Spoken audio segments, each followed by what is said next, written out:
Hey guys, welcome to Dash and Holmesy's Life is Strange. I'm one of your hosts, Dash, along with my co-host, Holmesy. What's going on? Hello, how are we? It's back again. Yeah. We just recorded a different podcast before this one, and it's Yeah, real we did. good. Yeah. If you don't know, we actually just recorded Take Your Hearts episode 6 right before this, so we're doing a little bit of a time warp here. Woo! But this will On end topic as well. It's very topical considering what we're talking about. Exactly, yeah. That's right, yeah. This will end up on our SoundCloud feed before Take Your Hearts episode 6. So, because it's timely, because next week, Life is Strange 2, Season 2, actually comes out next Friday morning here, early Friday morning, 2 a.m. Friday morning here in Australia. So, Holmesy and I will be covering Life is Strange 2. As well as while we're doing Persona 5, basically because we want to cover such an amazing series like Life is Strange, and we thought, you know what, we'll just kind of do the same thing that we're doing with Persona 5 and do it with Life is Strange Season 2. And that'll start up, in a few weeks when both of us have played the first episode. So, I'll explain what is Dash and Holmesy. It's our tri-weekly book club inspired gaming podcast where the worlds of Holmesy and I collide. No, that's not the right intro at all. That's more my my Dash culture intro. It's actually our book club inspired gaming podcast where Holmesy and I will dive deep into the hottest games out right now. Don't forget to follow us on SoundCloud, soundcloud.com/Dash and Holmesy. Also on iTunes where you can give us a cheeky 5-star rating. Also, you can catch us every 3 weeks on 8bit.net. 8bit.net with our hungry family. It's working out so well so far. Anyway, you can catch us every 3 weeks on 8bit.net with our hungry family. Holmesy, let's talk about Life is Strange Before the Storm. All right. Yeah. Wait, well, which one are we talking about first? Before the Storm. Oh, cool. All right. Shit. Let's talk about Life is Strange. Yes. No, Life is Strange Before the Storm. Yep. Yeah. Yes, I know. We've both got feelings on this one, yeah. Yeah, it's rough. Yeah, I was very bored. Yeah. It's okay. How far into it did you get? I finished the first app and I put it down. Yeah. I finished it. But it was hard. It was one of those games where I wanted to like it. Because I loved Life is Strange the first season. And it was one of those games where I was really excited to actually get into like a backstory of Chloe, but I felt that there was just so many elements in this missing that it just didn't click. Yeah.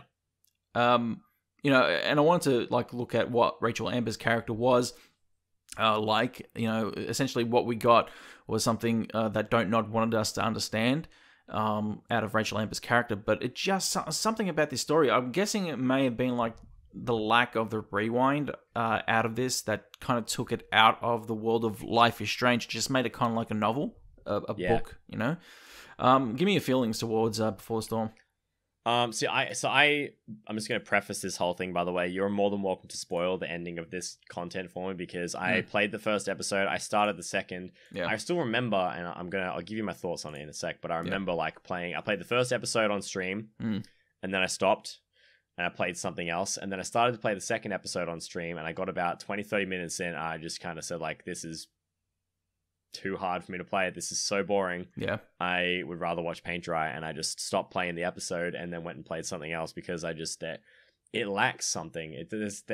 I agree, the time thing was probably a big thing that Max could do in the first game that made it interesting. But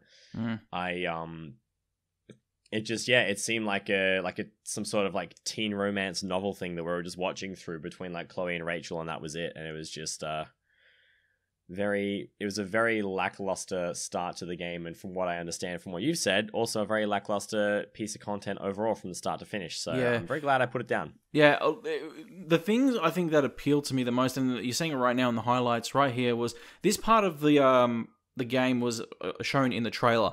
And it showed the very rebellious side of Chloe. By the way, for the audio listeners listening, this is the part where Chloe goes to... it's the very start of the game where she goes to the ranch and there's that big concert at that ranch that she goes to. And, it kind of had that feeling, that rebellious feeling that you wanted to, live vicariously through Chloe in the first season and understand her character a lot more. I mean, even though you kind of did understand that she was a rebel and everything, but it was just a case where with Before the Storm, there was just something missing. Maybe it was the way it was written. It wasn't written by the same team that did the first season. This is by Deck 9 Games. So Deck 9 Games actually took development. Now, I'll give credit where credit is due, though. They did a better job on the models in the game in terms of actually developing the models, lip syncing and all that other stuff. Models look great. Scenery looked a lot better than the first season. And obviously they took a lot of that and put it into the second season as well. Obviously there's a lot of the Deck 9 team that are helping out with the second season now. But it's the story that really didn't click. And it kind of lacked a lot of what the first season had in terms of emotion, feeling, and also the Donnie-Darko feeling of like being able to rewind time and fix things and all this other stuff. I mean, some of the moments where you badmouth like that's essentially what the special attraction of this whole game was being able to badmouth people and like answer back and all this other stuff, and you had to choose. I can see you shaking your head, so give it to me. I can see you about that you're thinking of something, so go ahead. It just didn't seem like a fun way to play the game. No. It's like, this is the exciting bit. You get to talk back to people and be a sassy rebel. Watch out. Yeah. It really lacked, that wasn't a fun part of the game for me. It's just like you're just stressing me out, giving me like this, like in the first Life is Strange, you get the freedom to literally rewind time at your will. Like if you do something wrong or you screw up, it's just like, hey, rewind time. Apart from like very specific scenarios, you can rewind just about everything and anything. Whereas this one, it's just like, watch out, you better say the right thing or the wrong thing in the right time, or you gotta pay for it. Like pick your dialogue quickly, and like I just felt like I was constantly stressed out about saying the right thing or like picking the right option, and it just made me like constantly like, fuck, did I say the right thing? Have I done something wrong? Am I going to ruin my playthrough of this now? Is it going to make things harder for me in the future? Yeah. That particular feature made me feel very, not actually stressed. Like I didn't feel mentally unhealthy after playing the game, but it stressed me out playing the game. Yeah. You talk, and that's funny. You talk about the mental health aspect, and we're going to touch on that as we get into the first season. And it's funny because both games that we do the Dash and Holmesy podcast on right now, and they talk about mental health, which is weird. But talking about Before the Storm, so in terms of the gameplay and everything, is obviously very similar to what we experienced in the first season. Just walking around, like the kind of the telltale aspect of everything. This the Secret of Monkey Island kind of deal where you walk around, point and click adventure, trying to build story, build character, and also get to know these characters. It's something that, once again, and I think we've got to apologize to somebody for this because we both got a code from the same person for this game. Yeah. Tashi, who's probably going to be listening to this and her heart's breaking right now. I do have to apologize to Tashi because I really appreciate the code. I think she gave me the codes for like the start of like Life is Strange or Life is Strange in general. No, that was me as well. Oh no, you did. Oh, that's right. Sorry. That's right. Because you made me play it. Sorry. Yeah, she got me Life is Strange Before the Storm, and I as much as I wanted to play, I'm so sorry that I didn't. Yeah, same here. Look, I finished it. I can't say that I enjoy. Like, I even ended up buying the farewell episode at the end, but I can't say even then that experience made it worth it. And I what feel was that bad. like? What was the farewell thing? Episode? Was that? Well, actually, I have a different question first anyway, because I don't know whether it is a thing. After the first episode, it alludes to the fact that she has this, but what power does Rachel Amber have? Does she have a power? No power. So, what? Yeah, I know, For real? Who does anyone in the game have a power at all? No. Yes. I'm so much happier now that I didn't play the game, because when she's like in the park screaming at this tree and the wind and the flames come by, I'm like, has she got like some power to control nature or something like that? Or she's able to like, make things happen around her? Like, or she's able to like channel something to do with things around her? Like, I thought that was it, but she doesn't even have that. Are you serious? Yeah, so I honestly thought, like, this is weird. So I honestly thought that she had a power too, like when she, at the end of the first episode, so obviously, here we go. We're about to enter spoiler territory, everybody. So if you're listening, click off now if you want to play this game. This is a full-on spoiler podcast. This is a spoiler cast if you haven't played any of Life is Strange or Before the Storm, if you haven't noticed. So Dash and Holmesy spoil your game. That's it. Dash and Holmesy spoil your game. That's essentially what our podcast is. So basically, in terms of the end of the first episode, yeah, you get that moment where she screams in the forest, and you see kind of like the wind take form of a bird as it just goes through the trees, and everything kind of lights ablaze, right? No power. Next episode, it's like, okay, what's the power? Give me the power. Like, even then, sitting there, and I was playing it, I was like, oh, shit, there's a power. That's sick. I can't wait to play it in the next episode. That's going to be so great. No power. I was like, are you fucking kidding me? So what was the point of that ending? What was the point of any of that at all? Mm-hmm. So I was pretty devo. I mean, it's funny because a couple of NPCs is here in the chat, and I gave them shit for not finishing the game, because I think I gifted them the game as well. I gifted them this one before it came out, and I said to them, play it when it launches, you know. So they played it. They weren't fans either, and I gave them shit. And I was like, oh, you two, you suck. You should have played it. Da, da, da, da. Really, that's just me giving them shit because I just like to give the boys shit. But the fact is that it still didn't live up to what the first season was. And even that little tease of having that power at the end and not coming through with it, it's like, what was the fucking point of even doing that little scream at the end with the wind and all? Was it just to make it look like, oh, wow, or like a nice scene at the end? Like, it wasn't worth it. So it alluded to having something that you obviously never get. Like, I honestly thought that was a power that she had, that there was something she was gonna like there's so much of a focus on like her, like the direction of the wind and like what she's yelling at, like the fire and in the direction of this inferno she's creating, and all this wind is like blowing behind her as she yells. And it blows through her as she yells. It's just like she's able to control nature or some shit. She's able to like channel the wind. Nothing. No payoff. I'm even more happy with my choice to not finish it now, because like I honestly thought this game was taking like the supernatural thing like even further, like that whole kind of vibe. So main story, 3 episodes long. Mm-hmm. So but to be honest, so I'll touch a little bit on it real quick because I want to get to the main campaign here of the first season. So second episode kind of touched a little bit on Rachel Amber's dad essentially having a relationship in the past before this one. They find out that, once again, spoilers, they find out that the lady that he kissed in the park was actually Rachel Amber's mum. And essentially they had a past where the mum was a drug addict, and the dad had to leave with the baby and remarry and all this other stuff. So essentially a Beverly Hills 90210 Dawson's Creek story. Uh-huh. So yeah, the person that they're spying on is, or they see. I got to that bit. I think I did that, and then I was just like, all right, this is boring. I'm done. Yeah. So that's actually Rachel Amber's real mum. Yeah, I called it though, because the look of the mother and Rachel Amber was way too similar, down to the tattoo on her arm and everything. I was like, this is too similar. She looks so similar to Rachel Amber that I'm calling her right now. That's her mum. And then when they get home the second episode it was, the ending of that episode, basically, the father reveals that, essentially that's the mother. That's her biological mum. And I was like, oh God, are we, like, is this seriously going this route? I was like, I'm ready to kind of just not even bother.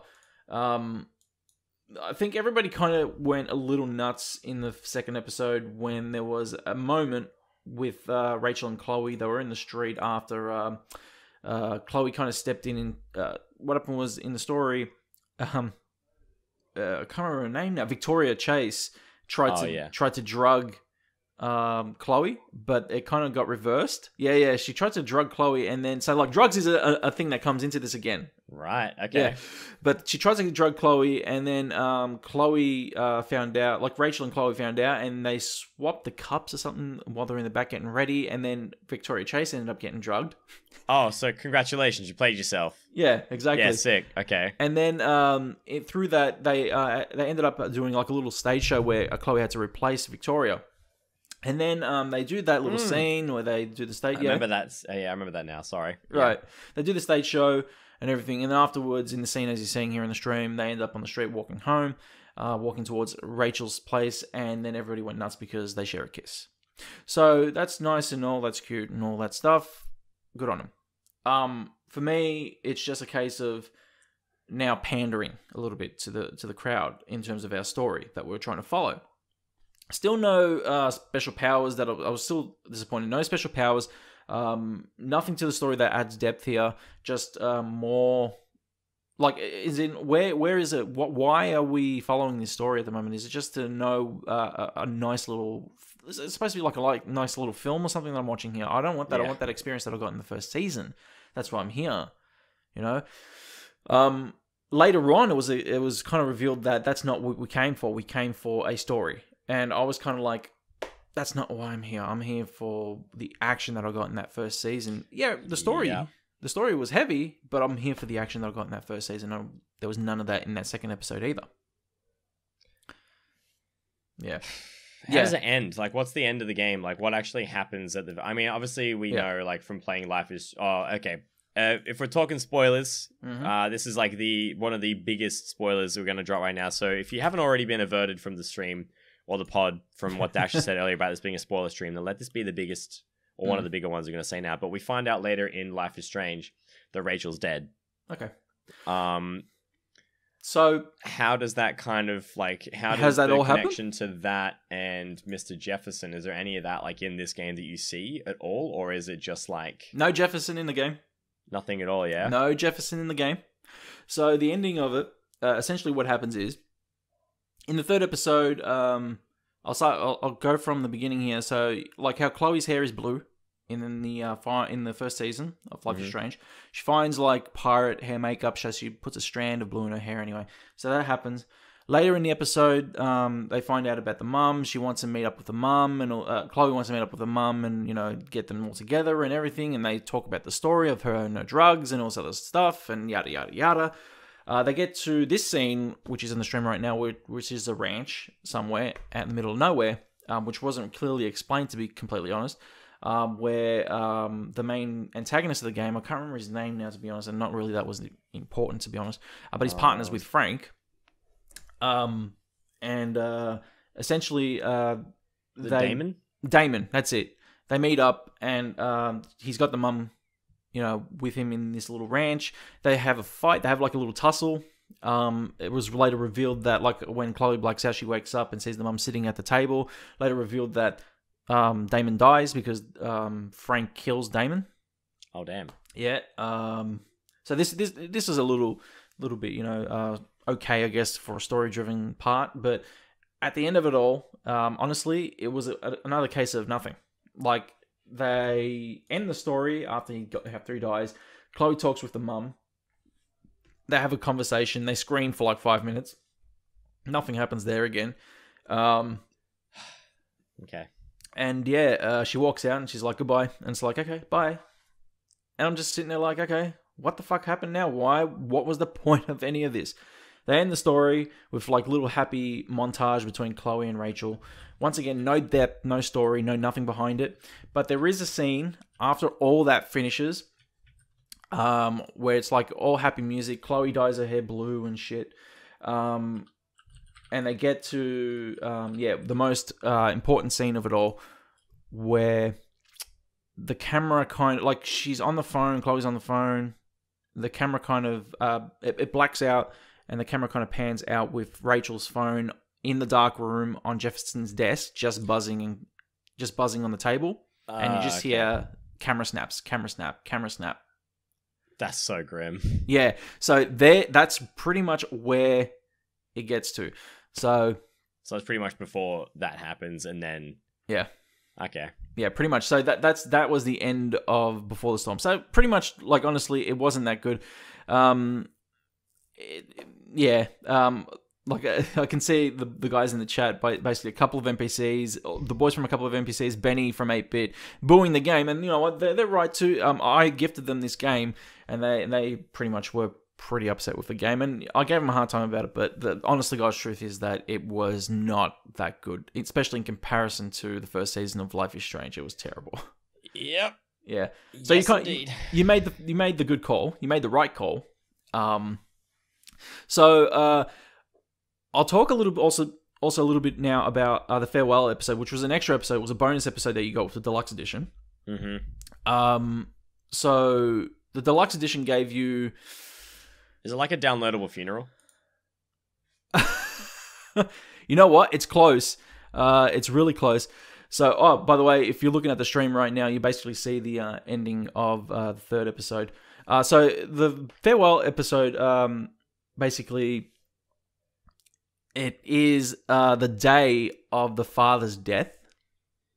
Oh. That's the episode that you're playing. You are playing. Well, it's only about a half an hour episode. It's not a full episode either. So I kind of felt a bit ripped by that. But it's about a half an hour to 45-minute episode, depending on how fast you played it. But yeah, it was the day of the father's death. So essentially, you're going through the steps of that day, just hanging out with Chloe. You play as Max, you play as young Max, and you play as young Chloe. And the good thing about it as well is they got the original voice actors back to play Chloe and Max in this episode. Yeah, cool. And it felt like a first season episode, to be honest, because it was also written, I think it was written by Don't Nod, not Deck 9. Yeah, cool. So it felt like a prelude to the first season of Life is Strange, which is cool. So I'd probably say the best episode was there, but it still wasn't... I wouldn't say it still wasn't necessary. It still wasn't... there wasn't any depth. There wasn't enough depth in it to, kind of have it. You know what I mean? It wasn't anything there to kind of say, okay, well, this is necessary to play. So it was there. It was what it was. So that's pretty much before the storm. Cool. I'm glad I didn't waste that 7 hours of my time. Poor Tashi. She's listening. She's going, "Oh no, I'm so sorry." Sorry, Tashi. It's. I mean, it's nothing personal against Tashi, obviously, because there was good intentions there, and I appreciate you buying the game for myself and for Dash as well. But it's like starting. It's if they had made this game into a movie and put it in the cinemas, like this is the kind of movie I would get up and leave partway through and be like, I'm happy that I'm not gonna waste more of my time is worth more than the money I spent on this movie right now. Like I'd much rather get up and walk out and do something else than play this game or watch this movie. So no, I agree. Life is Strange, like the Life is Strange is gratuitously better. Oh yeah. Like leaps and bounds. Let's start jumping into the first season of Life is Strange. So Life is Strange episode 1, I don't know do you know how to say the title of the first episode, Holmesy? Chrysalis? What was it? Chrysalis? Wait, what? Chrysalis? Is that how you say it? That's the I don't have the episode names listed. Chrysalis? Chrysalis? It's probably Chrysalis. Chrysalis. Chrysalis. I think it's Chrysalis, yeah. Yeah. So that's the season 1, episode 1. The brief summary of it from the Life is Strange wiki gives us Max Caulfield, student at Blackwell Academy in Arcadia Bay, discovers she can rewind time. The episode revolves around her testing her power and reuniting with her old best friend Chloe Price.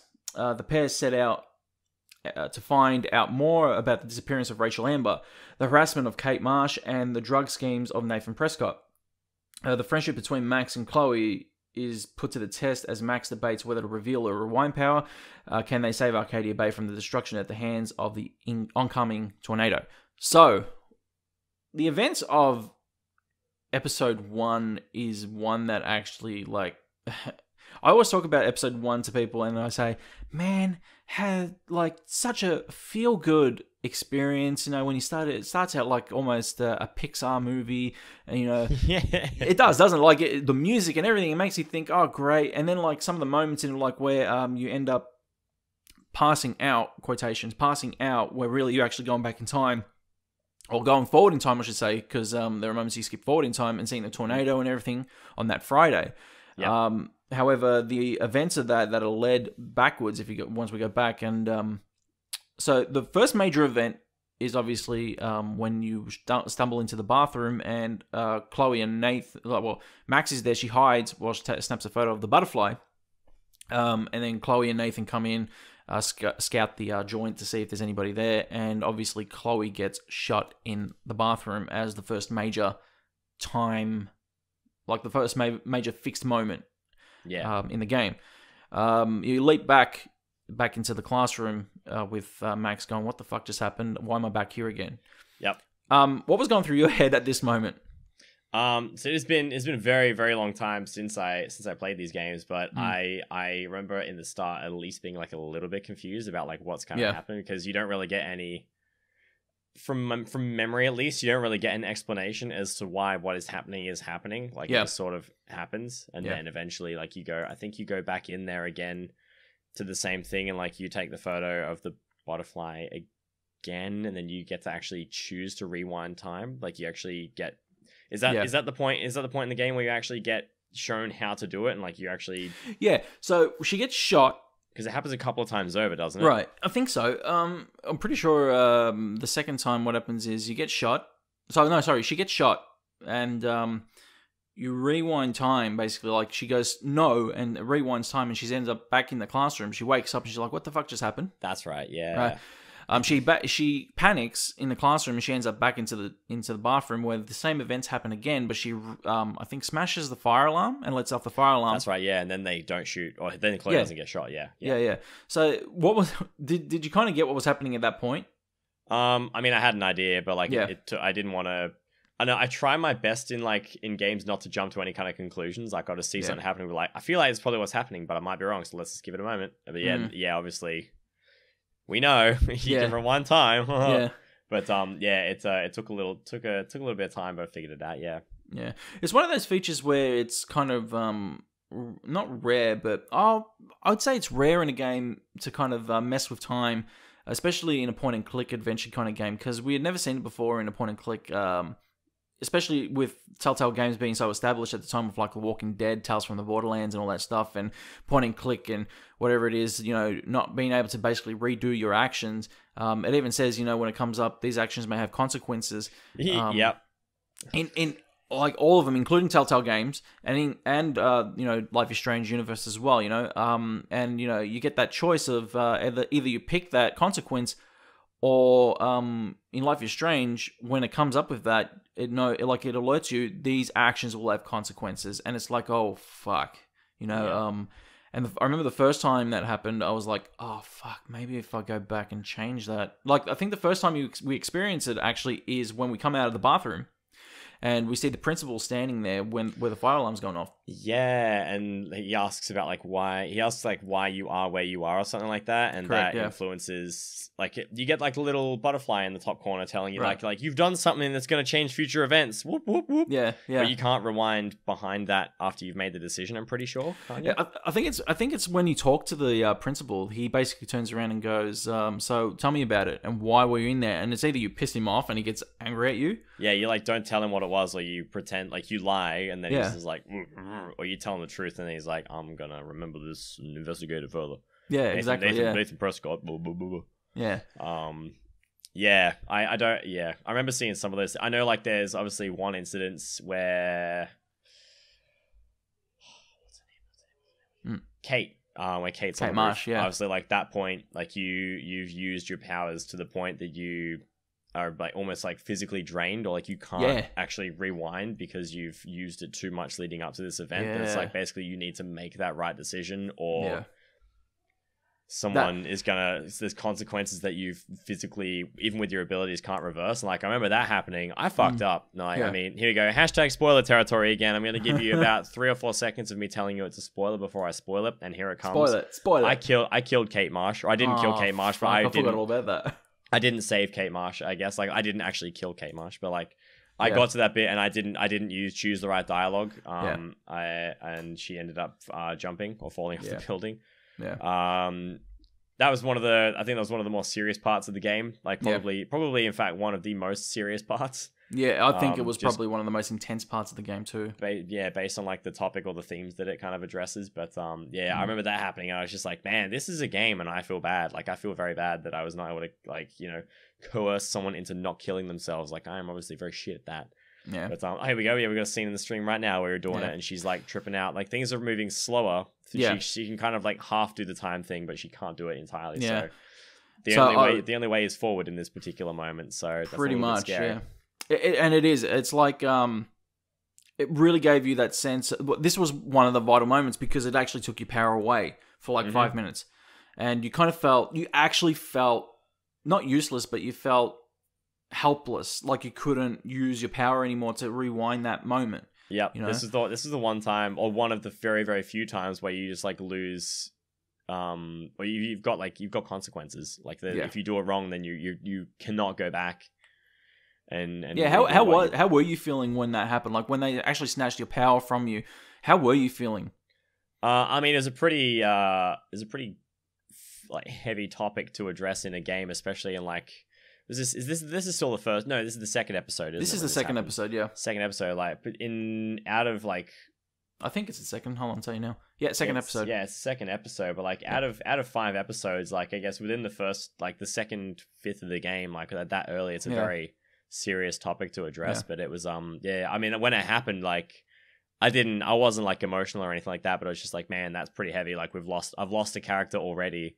And like you think about like how it's going to affect your characters in the future as well. It's quite a lot to have happen. But I think that they, again, like comparing this to like Before the Storm, again, like I didn't obviously like Rachel Amber in Life is Strange. Like you hear so many great things about her and you're intrigued about her character. I don't think that it didn't intrigue me enough to care about what she was like beforehand, because I didn't care about it Before the Storm. But I feel like the way that they wrote Life is Strange made me care about so many more characters more quickly than I did playing Life is Strange Before the Storm. Right. And like when Kate Marsh died, it's just like, man, I've already interacted with this girl a bunch of times before this is going to happen. Yeah. You've almost developed a connection with the character already, and then just to like watch them take their own lives, like, fuck, okay. Yeah. There's a lot that can happen in this game. So yeah, they wrote that part really, really well. Yeah. Episode 2. Yeah. See, the thing is, after experiencing episode 1, you feel. Do you remember how you felt after finishing the first episode?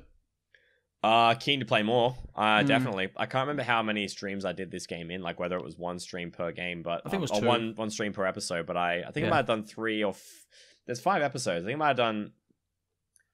I don't think you finished it all in one go. I think you did it in two streams. No, I definitely did. I think I did 3, because I'm pretty sure I did like, I think there was at least, I would have done 3, yeah, I'm pretty sure, because I did 2 episodes in a single stream. I don't know what order, but there was 3 different streams, 2 of them with 2 episodes, and then 1 of them with a single episode, because they did a short one. Right. So it was 3 streams to finish the whole thing. But yeah, I remember finishing like number 1, and I was keen to play more. Oh, very good. Definitely. Well, that's good to hear. So the summary of the second episode was Max Caulfield tries to convince Chloe Price that she can run in time, but starts to suspect that her power may not last forever. Meanwhile, Kate Marsh tries to deal with the public shame over a viral video that was leaked and shared around the students of Blackwell. This is something... This is a topic here that really probably would... it resonates with a lot of nerd culture. You know, being... nerds, you know, in terms of our age group and going back to high school and primary school and all this other stuff, you know, a lot of nerds encountered. I gotta say, I was lucky enough not to encounter, you know, any of this kind of stuff back in high school and all this other stuff. But you know, a lot of nerd culture wasn't accepted as much as it is now these days. Back in high school and primary school and all that stuff, you know, it was you know, you were teased a lot, you were bagged a lot and everything, you know. Yeah. With Kate Marsh's deal, essentially, it was because she's a religious kind of person, and she gets, I don't know what the perfect term of the word, like what word I'm looking for here, but because she is a religious kind of person, she gets bagged for that in you know, high school. Yeah, well, and discriminate against her. Yeah, yeah, very very much. Discrimination is a big plot point, you know, and the thing is, so people kind of find a weak point to actually tease her to the point of suicide. And this is like it was one of the most, I remember watching this, I remember playing it personally and thinking about it. And I got lucky. I ended up saving Kate. Yeah. So this is kind of where our stories kind of go this way now. Yep. So I ended up saving Kate. That was one of my major decisions as well. I remember also during the episode where we kind of had to, where we kind of confront David, who was like really hassling Kate Marsh at the time, and you know, we find different things like he was doing. He kind of intimidated her a little bit. I kind of told him to back off. Yeah, I stuck up for her as well in that moment. Like I said, like, you know, chill out, or like there's that bit I think that she's like in the car park or like the like a driveway or something. Yeah, that's correct. And he's taking photos from like behind a wall or around a corner or something, and then like you approach him and say like, hey, stop it, like why are you harassing this girl? Did you pick up the phone in the diner? I do not recall. That is a specific thing I don't remember. I think it's been over a year since I played this game now. Okay. So yeah, there's quite a lot that I don't recall. That's okay. Yeah, I don't think I did either. But like, I can't remember either, to be honest. But I don't think I did. Which made the situation kind of worse that I didn't pick up when we ended up on the roof because she said, "Oh, if you'd have cared." Oh, like answering the phone. Yeah, no. I don't. I'm trying to remember now. Actually, if I do remember, I now remember what you're talking about. You're talking about like answering the phone when Kate calls. When Kate calls. I think I. Yeah, it's a hard one, isn't it? I don't remember whether I did. I'm trying to. Yeah. I seem to remember like being something about like an hour time frame or something like that, or like I don't think I did though. I think I might not have.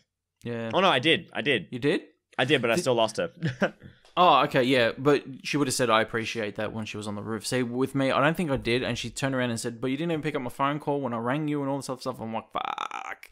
So that was scary. You know, it was like one of those moments like, fuck, you know. Maybe and it makes you answer that phone call, yeah. Yeah, and it makes you think in real life too, fuck, you know, sometimes you should really answer that phone even when you don't want to, you know what I mean? But it's just some of these moments, especially in episode 2, that kind of take that turn. That makes episode 1 seem like a completely different, I don't want to say timeline or storyline, but it went from like a nice little happy story to like this dark and grim story that just hits you all of a sudden. The tone shifts entirely within the space of like, well, how long is each episode? Like 2 hours? 2 hours. Or so? Yeah. Like 2 hours of gameplay and then like another hour and a half. And then it's just like, hey, you just had someone maybe trying to commit suicide. Like, what are you going to do about it? Yeah. Just bam. It just hits you. It's but I feel like they wrote it in, not like a subtle way, but like it wasn't just suddenly like, hey, I'm going to kill myself. Like there was a lead up to it, or like there was a bit of a alluding to her not being super happy. Obviously, like, you know, shaming someone. Actually thinking about it too, considering we just recorded the episode of Take Your Hearts. Dash Holmesy Take Your Hearts. It's a very similar kind of thing, except this one's about a video of Kate Marsh, quote unquote, allegedly. Obviously she didn't, but like Kate Marsh like hooking up with someone or sleeping with somebody, or like the video the videos about that. And you're obviously trying to disprove all that kind of stuff, or that it's not like something that she's actually done. But like in the same thing that's happening in my part of Persona 5, I'm now trying to make sure that people don't leak photos of the students in the game surrounded by drugs and alcohol. It's like a very similar thing, except we're being blackmailed now, and instead of being bullied, we're being blackmailed, but for the same kind of content. It's kind of exactly funny how those two sort of tie in. Not like not the same type of game at all, but it's just kind of crazy how they're they have the same kind of content around them. Yeah, exactly. And that's the thing. Like, it was funny. I think we talked about this. I'm not sure if we talked about this before the podcast or even after the podcast. Oh, sorry, the podcast started. But it's like those connotations that are very similar between the two games. That kind of bridge that what we're doing right now, both like this and Take Your Hearts. We got those connotations of like serious mental health that stems from both games.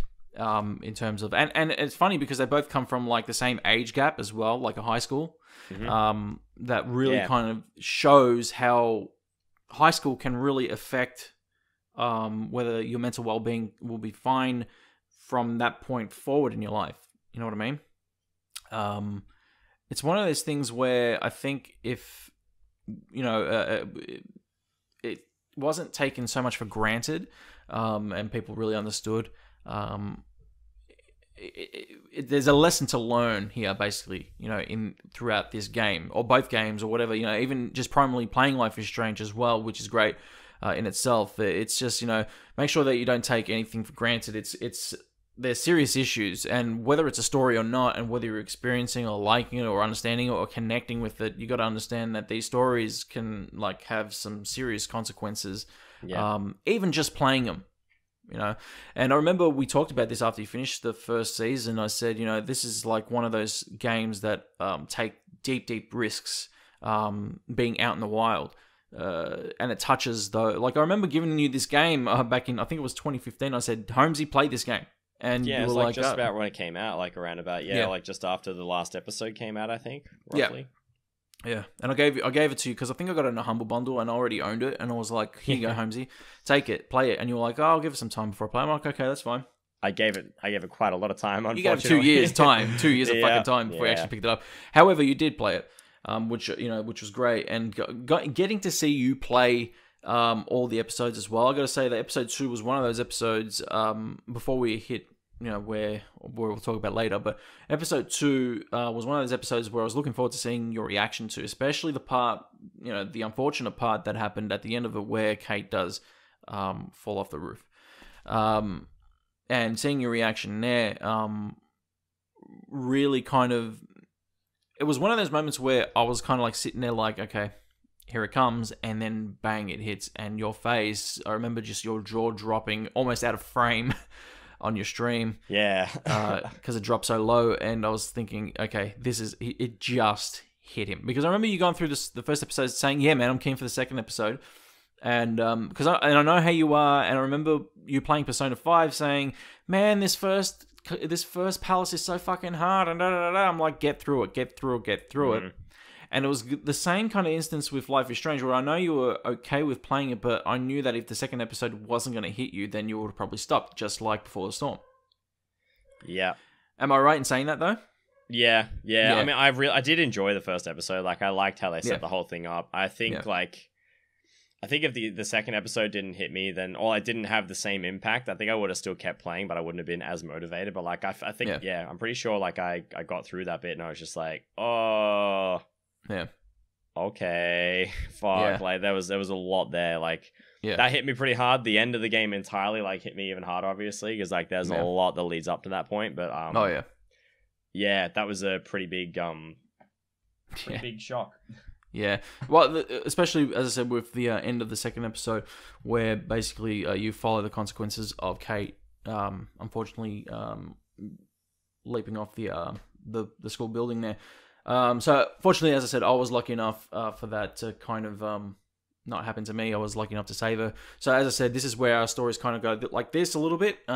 Because I have Kate still in my third episode. You didn't. No, I did not at all. No. So let's actually jump into the third episode. I'll give you the summary that the wiki gives us. Once again, Chaos Theory. It's called. The second episode, was called Out of Time. Mm-hmm. Kind of a reference to Back to the Future's Out of Time on the back of the DeLorean. Episode 3, though, is called Chaos Theory. Max Caulfield and her partner in crime, Chloe Price, start an investigation into the mystery surrounding Blackwell students Kate Marsh and Rachel Amber. As they make headway, Chloe discovers that not even the close to her have secrets. Okay, a new rewind power presents itself to Max, and its use has devastating consequences. A new rewind power. Am I missing something here? A new rewind power presents itself to Max. Do you remember a new rewind power in the third episode? I don't remember like a new one. No, I mean like unless I think like in the first one you can only you can do like you can do. It's the same kind of rewind. I don't know whether they're talking about a synopsis up until that point, because like after episode 2, that's when you discover like you can. Episode 1, you just slowly discover, like, hey, I can travel through time. And then episode 2, you discover that you can do, like, you can actually control how far you rewind. I know what it is. I remember now. The pictures. Oh, you can look at pictures to rewind to that moment. Yeah, sorry, that's right, yeah. Holy shit. That was very clever too. This one had consequences big time. Well, yeah, because you can change, like, the entire course of an event all the way back until, like... Yeah. Well, I guess as far as the photo goes. And then, like, even later on, like, I mean, spoilers, hashtag spoilers, whoop, whoop, whoop. Yeah. Even, like, further back, like, you can go to, like, you can go and rewind time within a photo. Like, you can go, like, through layers of different, like, things as well. And, like, the further you go, like, the harder it is for you to control that rewind. But, like, you put a strain on yourself. But, like, the way they did that, I found really cool. Is like, the whole, like, time rewind, but, like, Inception. Yeah, it's very, very clever how they did that. But like as soon as you change one thing, it's just like knock-on effect. Yeah, such a big knock-on effect. And there's one that I kind of appreciated, to be honest. I think that they went really clever with this too, because it just essentially, I don't know whether it was like a brick wall they were hitting with the story, like how they could further that time, or whether they had that planned beforehand. But it was one that I really appreciated, the fact that you could affect the story that hard. Because essentially, as you see in this scene right here, where she discovers that she could go back that far in her teenage body, basically, back in time. And with the funny thing was, in the scene, essentially, you could only get to certain places. Like, you had a border around you, essentially, where the picture was taken. Where that moment was, Yeah, you can only affect that surrounding moment. And obviously, with one of the main story aspects of Chloe's dad passing away through a car accident, it was one thing, obviously, that you would think in the story that if you could ever change, I wish, like, as a best friend or anything, I wish I could go back and change that story. But like they say, if you kill a mosquito 2 million years ago, that would effectively change the course of history 2 million years later.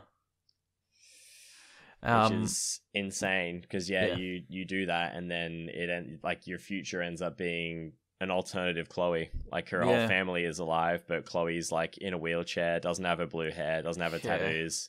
No. Like that as well. Like, even that, I was just like, holy fuck. And then, like, you go back and obviously undo all of that. But then you're responsible for, not only in your character's mind are you responsible for, like, in the first place, you're not responsible for anything. Chloe's dad dies in a car crash, which you have nothing to do with. You're then responsible for going back in time, changing the course of those events so that Chloe's dad lives, and then putting your best friend in a wheelchair to then subsequently kill her out of sympathy because she's not happy. And then after you realize what you've had to do, go back in time then again and choose to let Chloe's dad die. Yeah. So essentially, in your mind, you've actually let two people die, or you've chosen to kill one, and then you're then responsible for another one dying because of what you've tried to change. It's like, holy shit. Devastating consequences is not even enough to, like, surmise what you've changed. And, like, you got the scene on the screen right now, like, Chloe rolling forward in the wheelchair. It's like, holy fucking shit. Yeah, it was another one of the, every time an episode ended, I was there watching you stream it, and I was like waiting for that hat to drop. I was like, I called that too. I called her being in a wheelchair too. I said something, and she's like, there's going to be something fucked up, some consequences. Someone's going to, I think I even said, like, Chloe's going to be like, I can't remember what I said, but I called something. No, you really called specific. it. You called it to the T. You said something along the lines of, oh, fuck. And you, like, I could see the, not the strain, kind of like the concern in your face. We're like, oh, fuck, she's probably going to be in a wheelchair or something. And as soon as I hit, you're like, oh, fuck. Yeah, I remember that too. I called that bit when she was in the wheelchair, and was like, fucking hell, man. You were pretty devo when it happened too. I could see it in you. Yeah, I did not expect her to be. I did not expect what happened thereafter, though. Like, having to, for my playthrough as well, like, for you, you've only lost one person. Or you haven't lost anybody. No. In that moment, you would have lost Chloe. Yeah. But I had lost Kate. Then I have to kill Chloe because she asks me to. Then I have to reverse time and then watch the dad die again, or, like, let the dad die.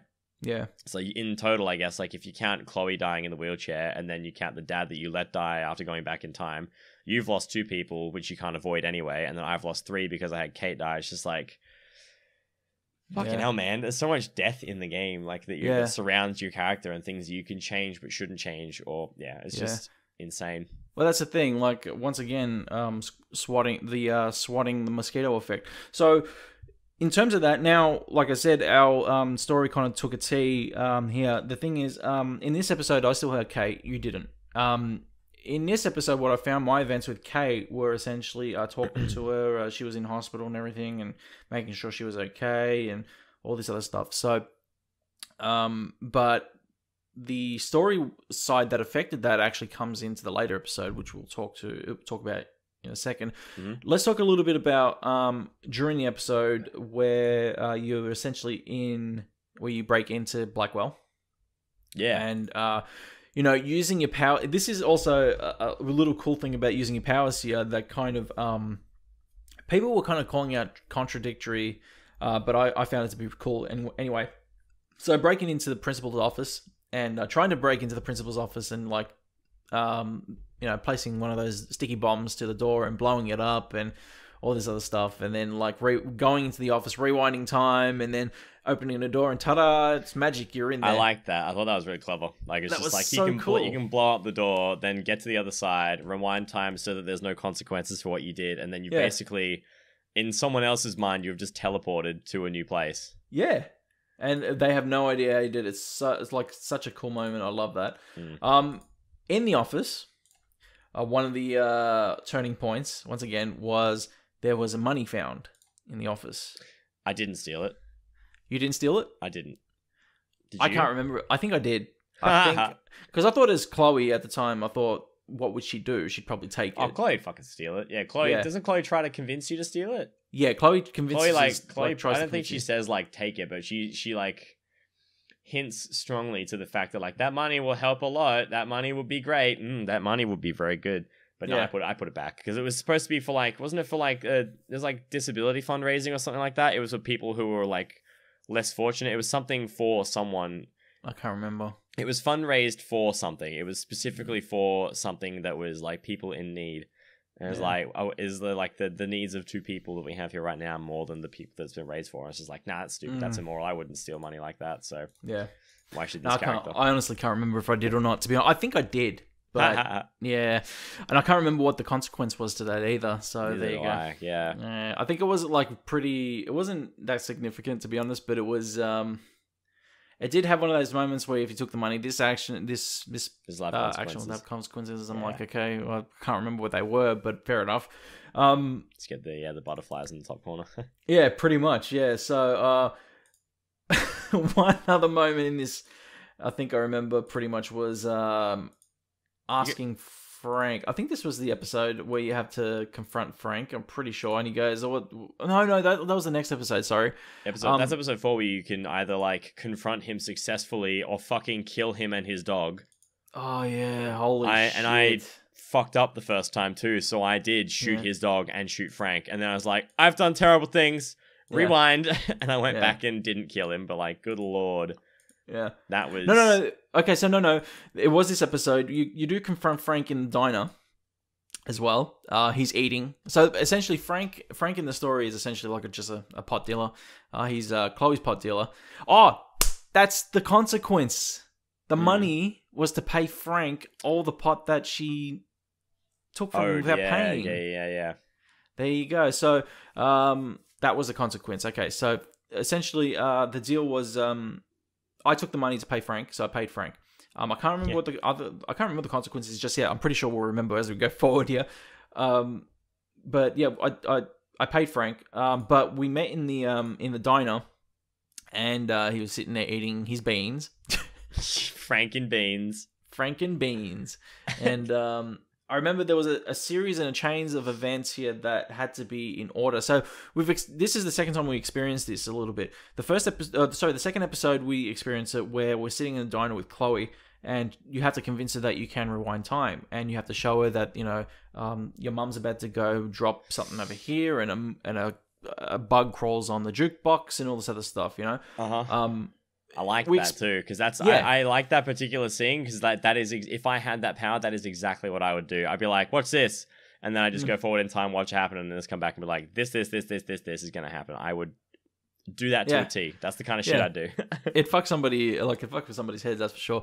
But it's just one of those cases where, in terms of gameplay, great gameplay, because you're essentially, it's a puzzle. It's a puzzle moment. You know what I mean? Yeah, because you got to keep rewinding and fast forwarding to finally get like the full. I think I had to do it like 3 times before I got the full sequence. Yeah, it's a great puzzle moment within the game, and you can say, a lot of people say, oh, you just walk around the game. No, there's depth, there's gameplay depth, and there's moments like that. If you don't do it right, you fuck it up, and you have to go back again and do it again.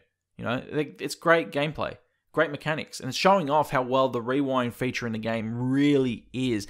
And it is something that, like, once again, we go back to Before the Storm. With it missing in Before the Storm, there's essentially nothing, and that's a shame. Once again, it's a shame, but it is one of it is the core mechanic in the game that's essentially surrounding the story and the gameplay. And it just brings out great depth. Like, just one little mechanic that you hold down the L2 trigger in this game to rewind a couple seconds, to make the story different, to go on alternative paths. One little feature in the game that affects your whole experience. And it's so great. So that's great. Let's actually jump into episode 4 now. Episode 4 was titled Dark Room. So this is where the story now just goes even darker. Like, yeah, play on the words there. Yeah, well, essentially, yeah. Let's start from the start here a little bit. Because Andrew from a couple of NPCs, every time he plays these, he says every time I play this episode, dude, I end up in tears. And it's one of the pivotal moments of the game where you have changed the timeline, and Chloe is quadriplegic. Oh, sorry, she's a paraplegic, I think. Paraplegic, she can move her arms, yeah.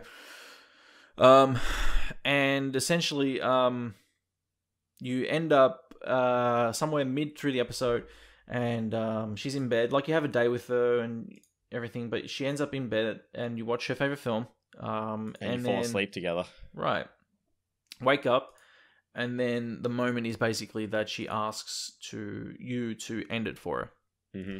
Do you remember what you did? Because I can't. I did. I chose to. Yeah, because I mean, I'm saying this because it's in a game, but like, I could never put myself in that situation mentally. But like, I feel like if like my best friend asked me to do that for them, and that was truly what they wanted, and they had the time to think it over, like I would do it. It'd be fucking. I mean, that's me like saying it now. If I was in that scenario, I might not, because I might be too scared to do it. But like, I feel like I would do that. But it's still like, yeah, that was the second most emotional part in the game for me. Very, very heavy, yeah. Very heavy episode. I think this is definitely one of the pivotal moments of the game that made me think, like, holy shit, where is this story going? Mm-hmm. And this was the moment that I thought to myself, well, I don't even have to do this. I can get a picture in that album and completely go back in time to wherever I have to and fix this all up again and just go back to the original timeline, which is essentially what happens anyway. Yeah. You save Chloe again. Like, you have that choice. It was one of those moments where I didn't do it. She was upset at me for not doing it. And I thought to myself, well, I have a choice here of doing it or not doing it. And what happens if you don't do it? Do you go back and she's paraplegic? No. Nothing. Wait. So what happens when you go back to your real time then? Just everything goes back to normal again. But how does it go back to normal? What happens to the paraplegic Chloe? Nothing. The timeline erases itself because you end up... So what happens is you actually end up rewinding back to the day where the father dies again. Oh, you still go back. So either way, you still go back and let the dad die. Right. Yeah. So you basically have to let him go. So like Max goes back, she's crying and everything about it because she had to let it happen. Cool little Easter egg from Before the Storm. Is this about the fireplace? Yes. The marking on the fireplace? Yeah, it was in the game. It was in Before the Storm. It was really cool. So what happens is in Before the Storm, when you go to the fireplace, it's there for like a split of a second. You have to notice it, but once you see it, it kind of fades. Kind of like the Back to the Future kind of deal with the newspapers. Yeah, fades away. So you know that future Max was there to kind of fix up the storyline. You know what I mean? Yeah. So it was actually like a really, really cool Easter. I actually took a snap of it and I tweeted it. Like, as soon as I was like, fucking look at this, bang! And I was like, yeah, tweet. Because I thought it was so cool. Because it's clever how they did that. I do like that. Yeah. But it was I can't remember whether like choosing that. No, I don't think it even came up at the top with these actions will have consequences. That's the thing. So, like, even doing something like that, essentially the story was going to be the same regardless of like. You fix it up and you go back and, you know, she hugs her and goes, oh, you're all right? And she's like, of course I'm all right, you know? So the story goes back to normal. The storyline goes back to normal. That whole episode 3 is almost like not episode 3. That whole start of episode 4 is like, it's almost unnecessary, but it like shows you the side effects of her messing with stuff. Like, it's like that whole bit could have not been in there, but then you also wouldn't have seen what the consequences are of her traveling through time. Well, the thing is, if you don't see it, the reason that they show it is because it's not going to be the only time that it happens. And you'll need that power, especially episode 5. Episode 5 is where essentially that power is used heaps to change a whole bunch of stuff, right? But you find out like that if you do it and this and that, we'll jump into it a little bit. But with episode 4, my feeling with episode 4 essentially was this is an episode that kind of just bridged the gap between 3 to 5. There wasn't really much of a pivotal moment in this episode that made me think, okay, well, except for the end. where we're still doing the investigative story where Max and Chloe are trying to find out everything. They end up in like barns and stuff, and they ask Frank for help, and Frank says "fuck off." Yep, standard Frank. Yeah, this was the one.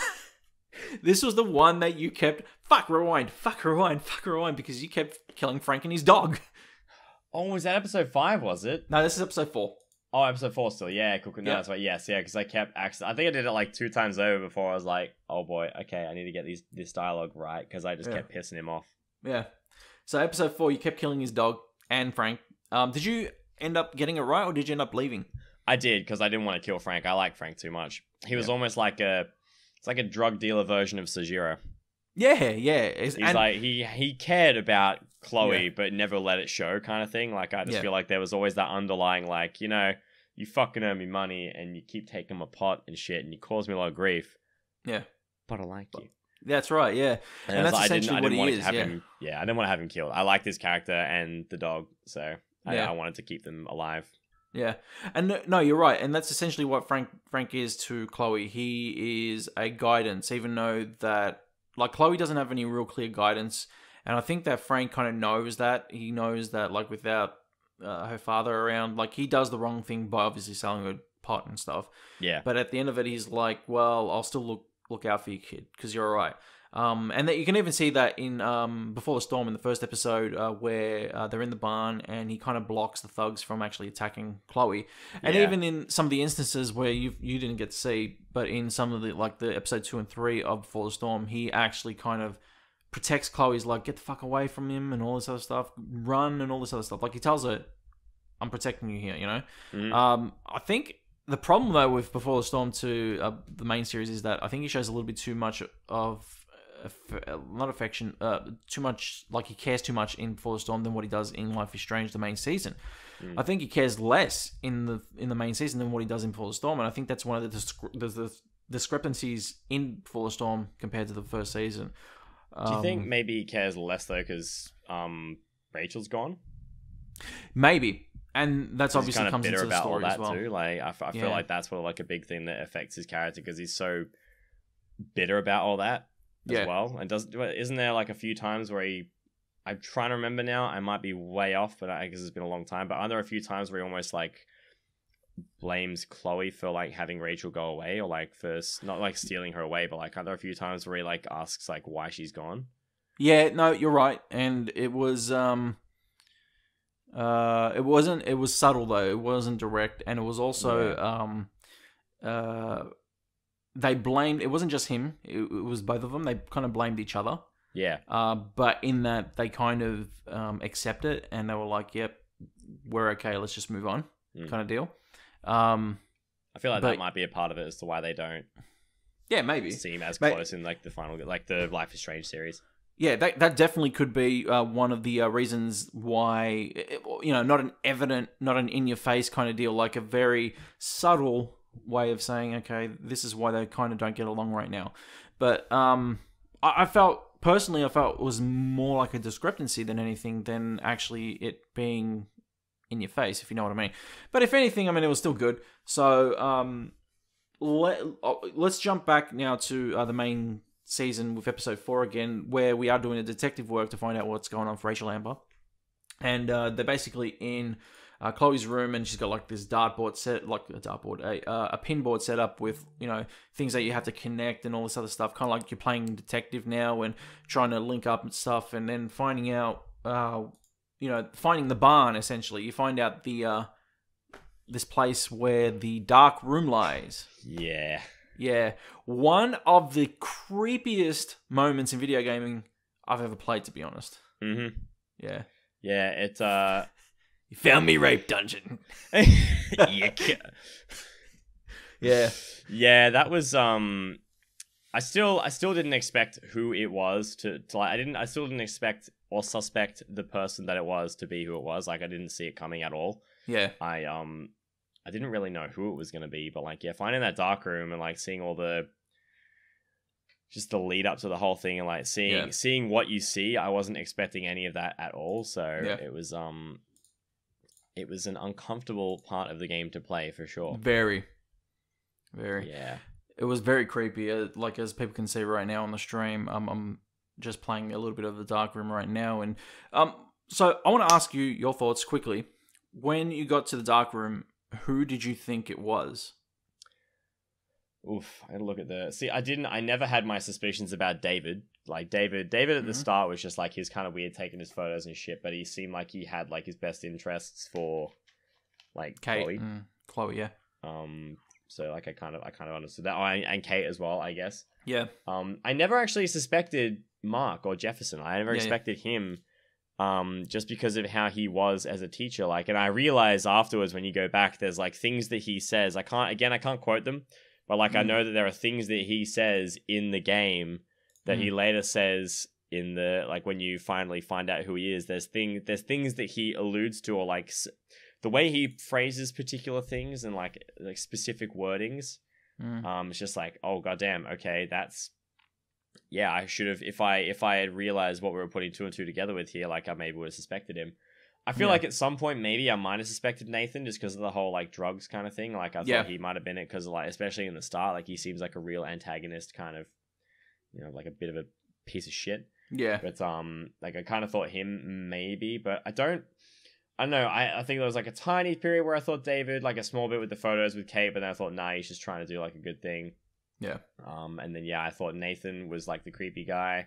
Yeah. There was no one else. It was really pretty much just, like, a brief moment of him and then Nathan. So everybody else, there wasn't really any other suspects in the game that I'm looking at characters now even, and, like, there's no one else that I can see that would be suspect. Yeah, in this list there would be a suspect. Yeah, there's no one else that's actually, like, that would stand out as being, like, explicitly, like, a creepy guy. Like, I never thought Frank either. Like, I didn't even think him.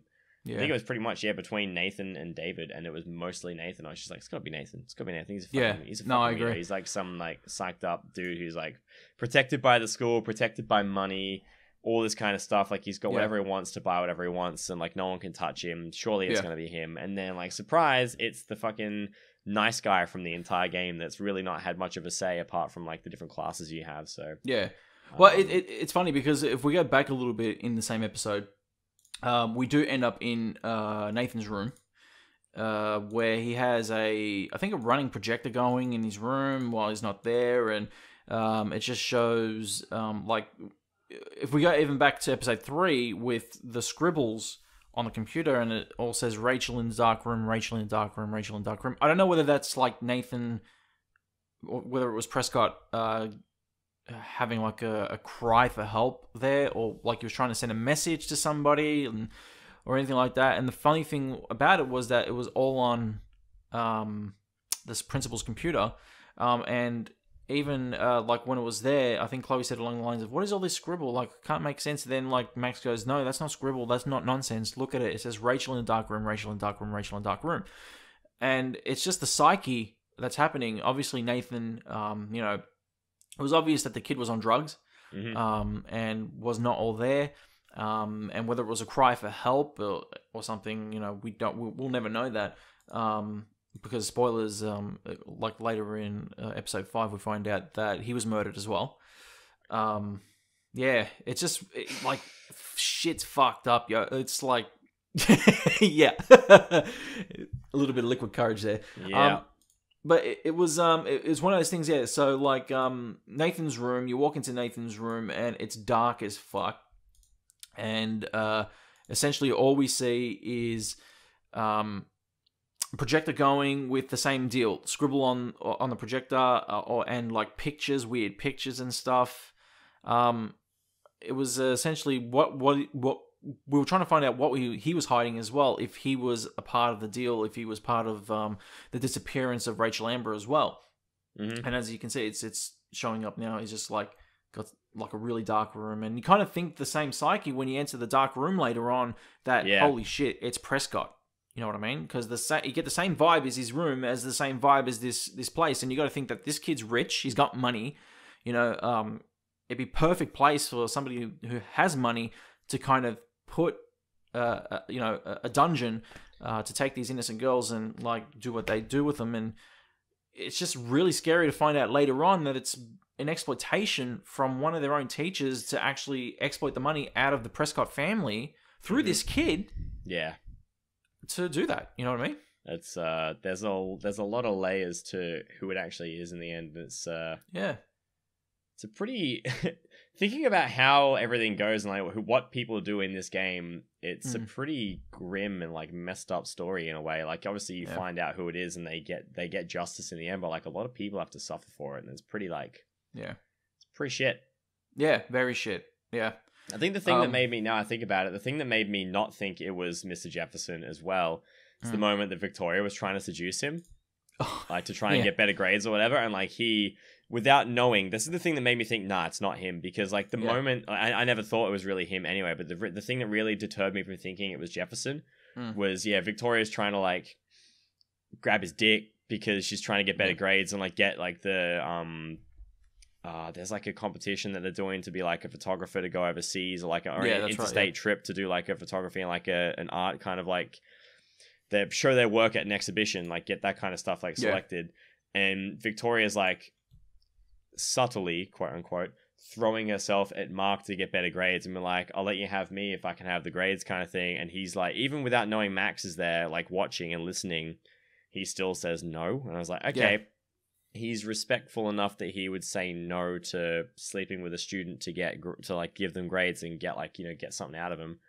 So like that, when that happened, I was like, I feel like if he was a sly dude, he would be like, yeah, all right, no, I'll take you home. We can do the do and then get photos of you and then get ready or whatever. But like, I didn't, when that didn't happen, I was like, it can't be him. Like, if he was a suspicious guy, he would have said yes. But obviously he's smart enough to say no and keep his tracks covered with everything else. So like that was a turning point for me to definitely not think it was him.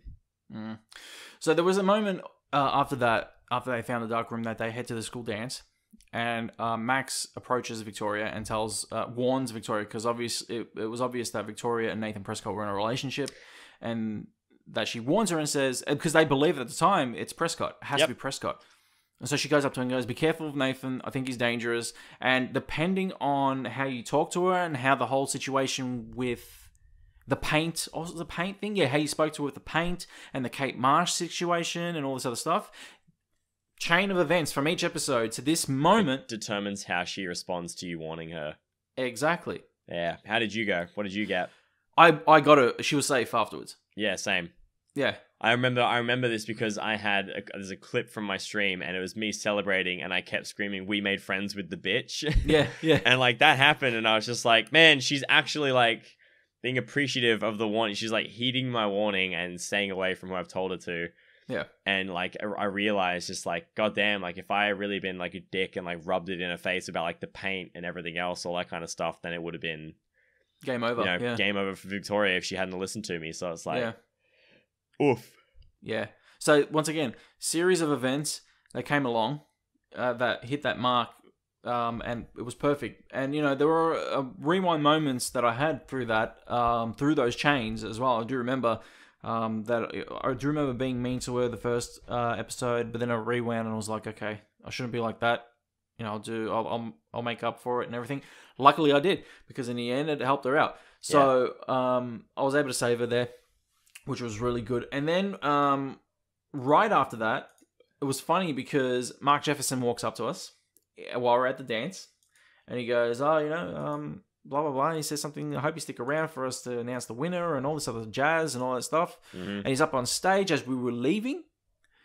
And this was the shocker when we found out that it was essentially Mark Jefferson who, like, before we do that too, we did end up finding Rachel Amber's body. It was in the junkyard.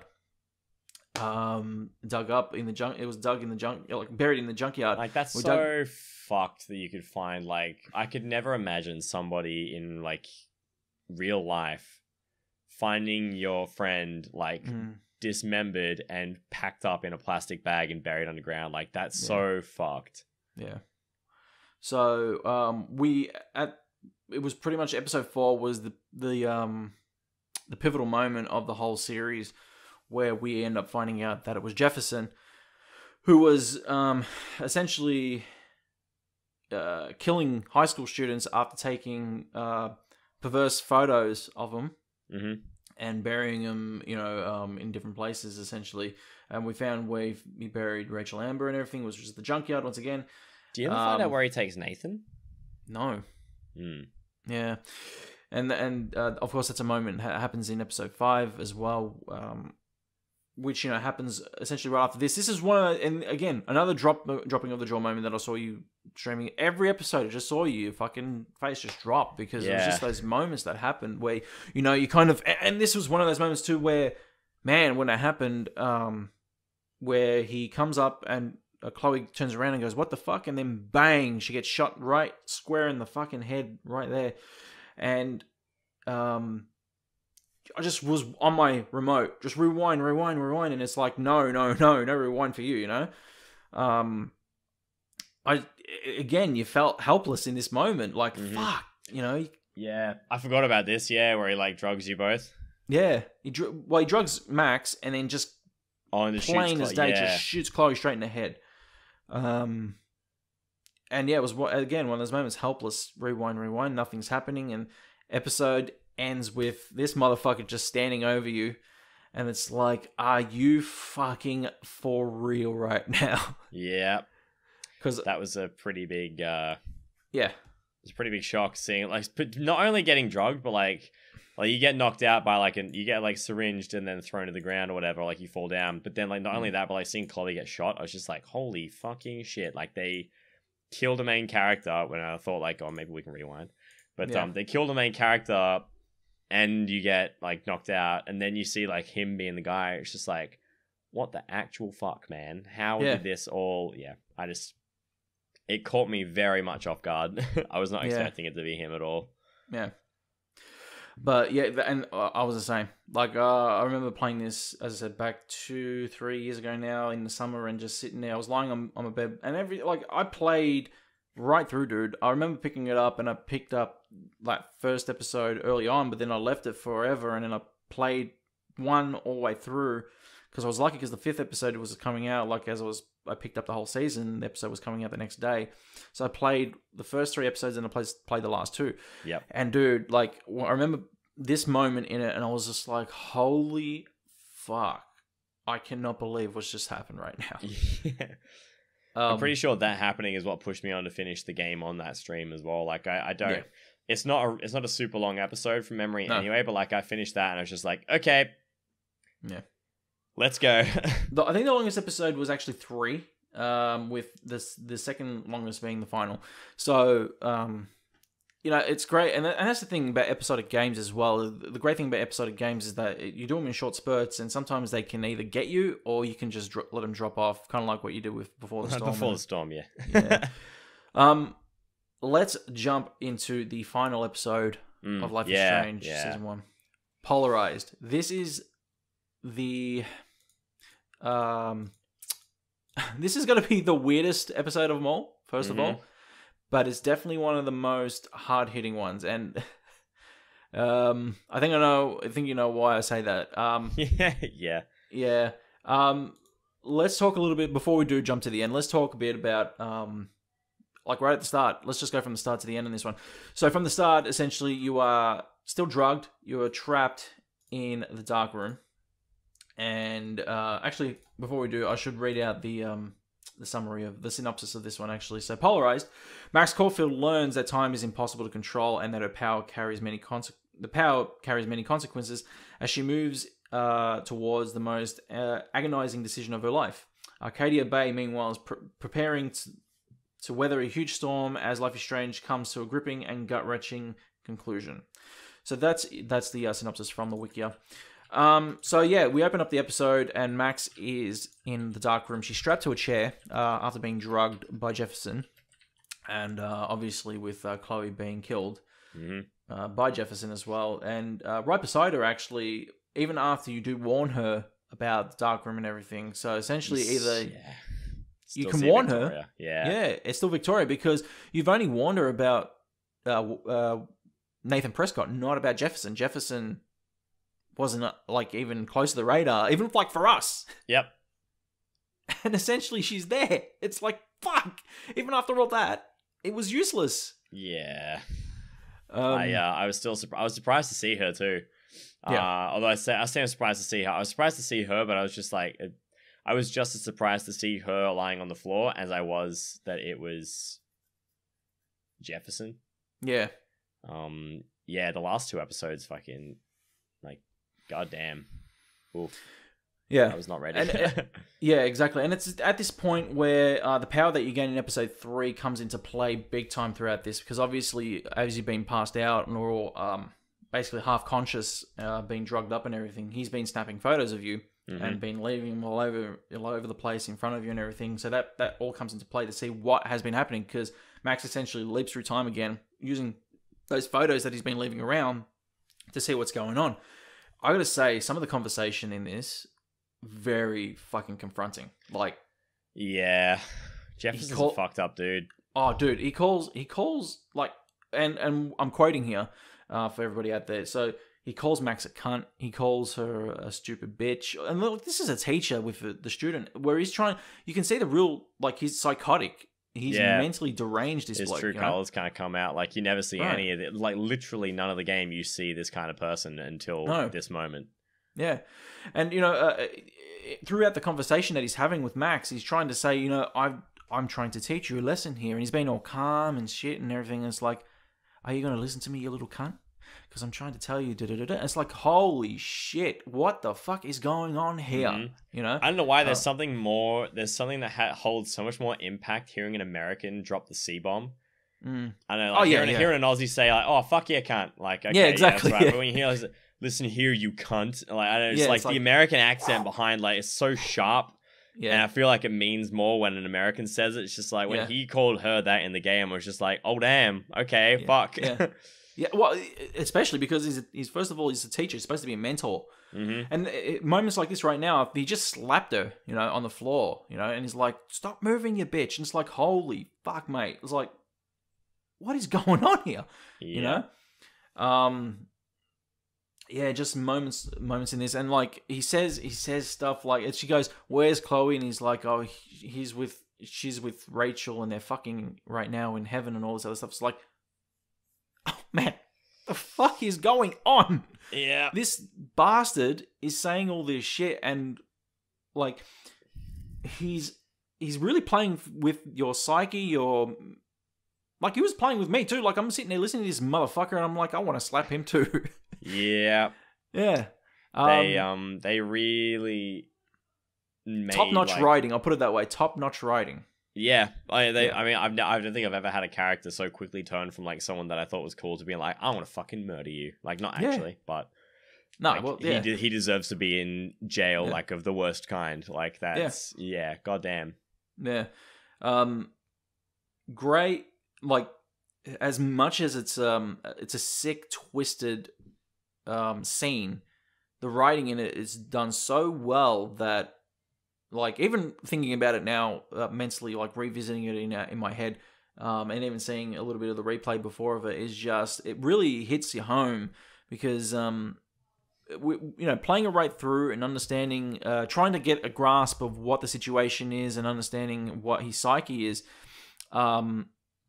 it just really kind of just strives for a driving point to make sure that this motherfucker gets what he deserves, and let's hit that first moment where essentially we dive into as many photos as we can in a chain of events here, to get to back to the classroom. So diving through, jumping like 5 photos, dude. I did, that's the photo and the photo and the photo thing. But like seeing the way, like when we got in that scenario, I'm just like, okay, like I know I didn't say it on stream, but I was just thinking, how are they gonna write into this? Yeah, that we escape, and like you never really do. Like you don't.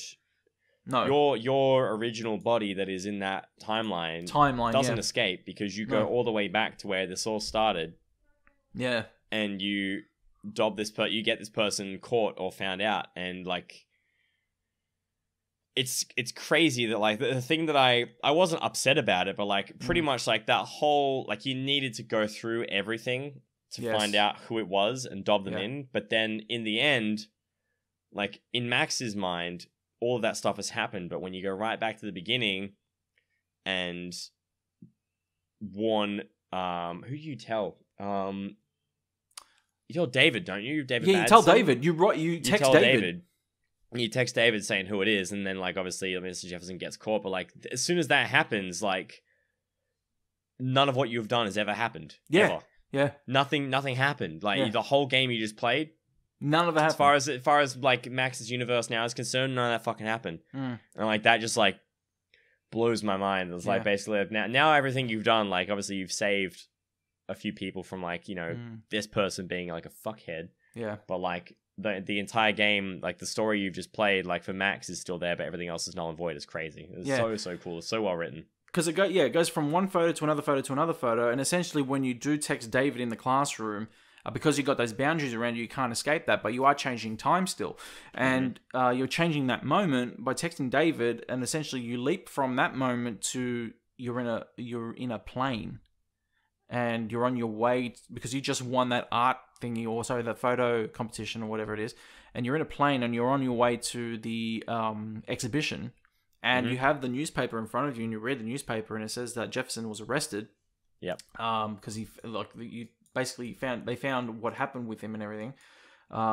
This is if you let Chloe. This is if you choose to let Chloe. Oh no, this is beforehand, isn't it? No, this is before. Yeah.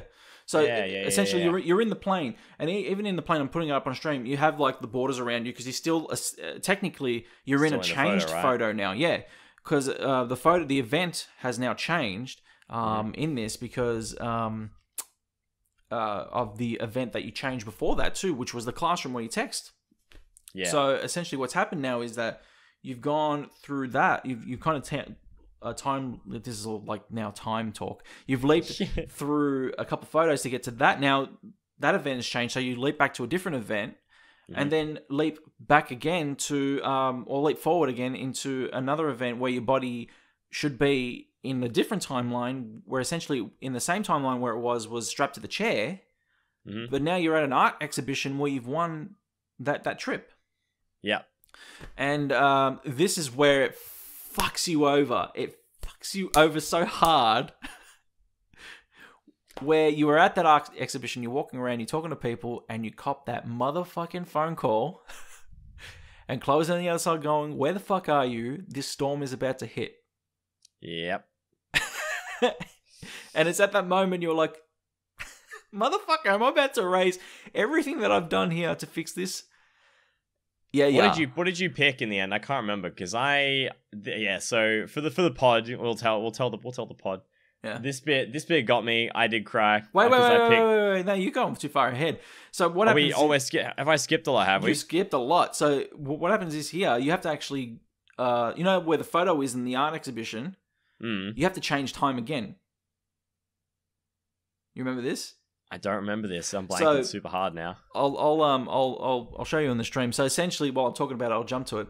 So essentially, what it is that now that you've changed time and you've gone to the art exhibition, the storm is still happening over in Arcadia Bay because you get the phone call from Chloe, and that was an emergency phone call, and you're thinking, fuck, what am I going to do? What am I going to do? And how am I going to get back there? And you remember that you won the art exhibition, and your photo is like the biggest photo there at the art exhibition, which was the photo where you're in front of the wall of photos. Right? Yes. Yeah. And it's about to pop up on the stream for you. So, and essentially you go to have a look at that photo to jump even like way before all that, right? Because that photo won your trip, your ticket. Yeah. And if you remember all the way back in the first episode, the reason that all this happened was also because she didn't submit that photo. She ripped it up and threw it on the floor. Yeah. So she goes back in this spot here, as you're seeing on the stream, to go back to this point in time, grab the photo, rip it up. Like it all never happened. Like all the things that she just did never happened. So essentially after this, she leaps back and she's back in the dark room. You remember now? Yeah, shit. Okay, yep. Okay. Yeah. So this was one of the most heart-wrenching moments because in between to this point to the end, is all those weird moments that happen. All the at this point, essentially, there is still that moment though. Apparently, where the text still got to David. Apparently, I can't remember how, but the text still got to David, and David still comes down to help Max. So That's there must right. have been... Yeah, because you never end up really going to the thing, do you? Right. Yeah, and that's the timeline where you make the decision. Correct. But the thing is, there's one moment here which is great. It's that ripping up that photo still won't affect you going back in time to text David. You know what I mean? Yeah, you still send the text. You just don't right. go into the competition. So Correct. that's the one thing that you change by ripping that photo up. Yeah. Right. Because she even asks him, how did you get here? How did you know? And he goes, I got your text.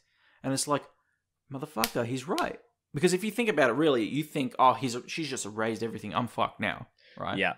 But really, you still go back. The text still goes, but you just don't get into the competition. Correct. So he comes down and he's like, I got your text, right?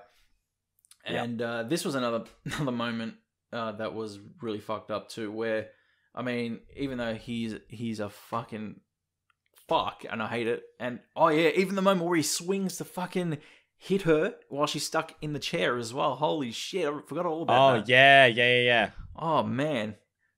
Anyway, I'm reacting to a video here. I forgot about all this too. Yeah. So because you have to wait for him to get to a certain point to warn him before and make sure that he doesn't beat you up, but also let David know that Jefferson's waiting for him to like smack him the fuck up. So yeah, and I remember watching you play this as well, and you were shocked as well, especially the part where he's running down and she's like, David, and he grabs the it's like, David, down here. He grabbed the tripod and goes to smack you in the fucking head. Yeah, and his words when he swung, it's time to shut the fuck up, okay? And it's like, holy, and it just freezes, and it's like, man, rewind time.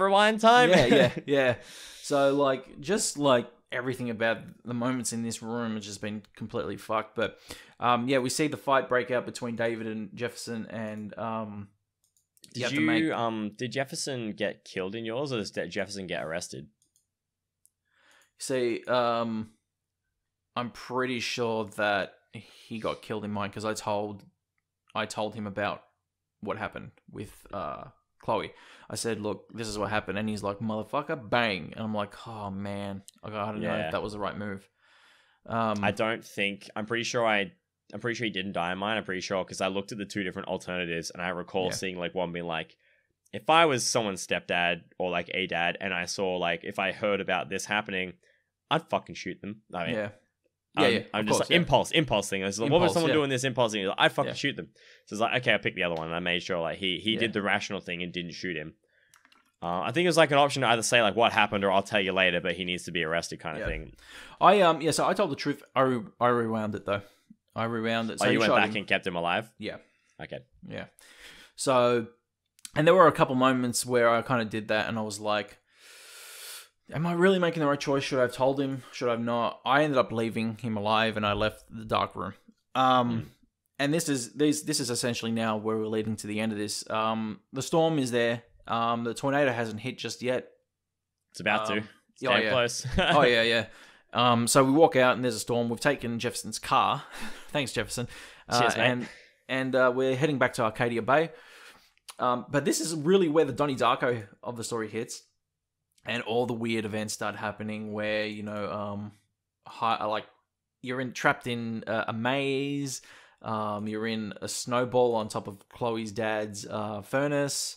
All these weird Donnie-Darko creepy moments happen. Oh, there was one pivotal moment as well where you do go back in time again to save Chloe. This is where you get Chloe alive again.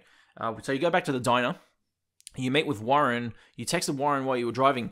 And also while you were driving, you got a phone message from Nathan Prescott. Mm-hmm.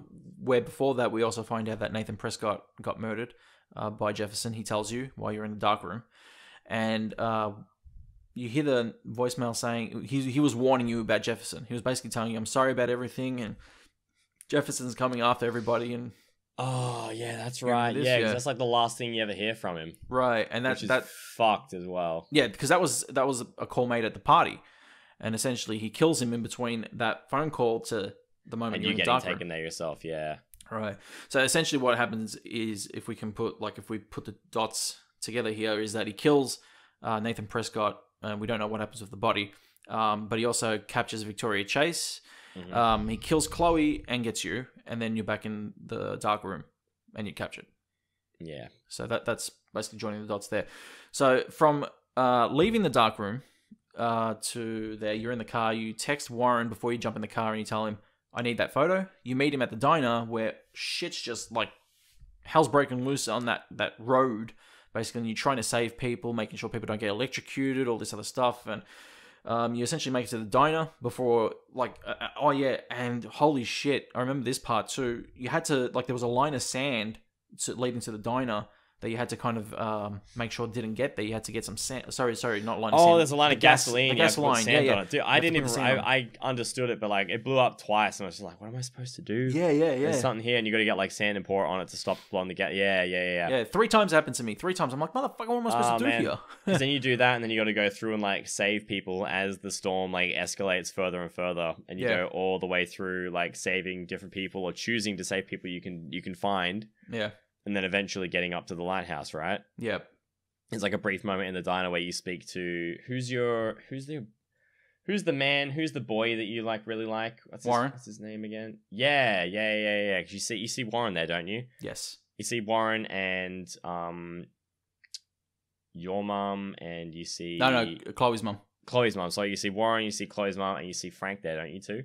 I think Frank. Yeah, if Frank is still alive, he's there. Yeah. Yeah, if you're still alive, yeah, he's there. You see all of them, and then you go out, and after that's when you leave and you go up to the lighthouse, right? Right. Yeah. So, well, no, you don't leave. What happens is he gives you the photo there.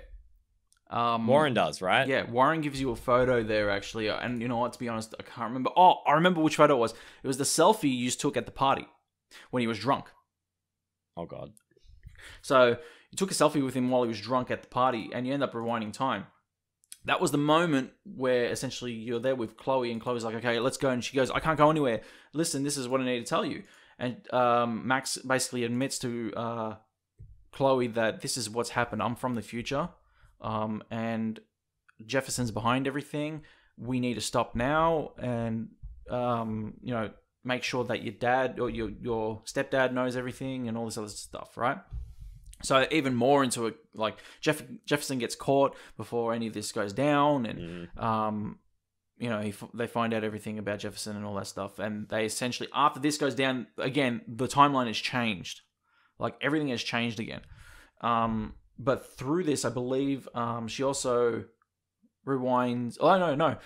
Right after this, they end up. She wakes up and she's at the where the tornado is about to hit.